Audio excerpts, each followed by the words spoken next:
اٹک میں عرس غوثین کی مرکزی محفل کا اہتمام کیا گیا۔ ملک بھر سے زائرین کا سمندر امڈ آیا۔ مقررین نے اتحاد بین المسلمین کی اہمیت اور اولیاء کرام کے فیوز و برکات پر روشنی ڈالی۔ رپورٹ دیکھیے۔ روح فیض یاب، دل و دماغ سیراب، اٹک میں سجی روحانی محفل نے ایمان تازہ کر دیے۔ الحاج پیر ثانی سرکار نے اپنے ارشادات سے عشاق کے دلوں کو منور فرمایا۔ وہیں پیر سلطان سرکار بھی ان کے ہمراہ موجود تھے۔ پیر محمد فیضان اعظم نے اولیاء اور اتحاد امت کی اہمیت پر روشنی ڈالی۔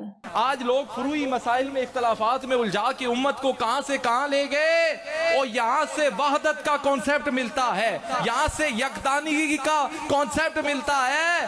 آج اللہ والوں سے یہ لے کے جاؤ، ہم ایک دوسرے سے محبت اس لیے کریں گے کہ اللہ راضی ہوگا۔ محفل میں حضور اکرم صلی اللہ علیہ وآلہ وسلم کی بارگاہ میں ہدیہ نعت بھی پیش کیا گیا۔ محفل میں سیاسی اور سماجی شخصیات، علماء کرام اور زائرین نے بڑی تعداد میں شرکت کی۔ تقریب کے آخر میں امت مسلمہ کے لیے خصوصی دعا بھی کرائی گئی۔ اے اللہ، ہم بھولے وقت بھٹکے صحیح، پر تیرے محبوب کے دروازے پر کھڑے ہونے والے کھڑے ہو گئے۔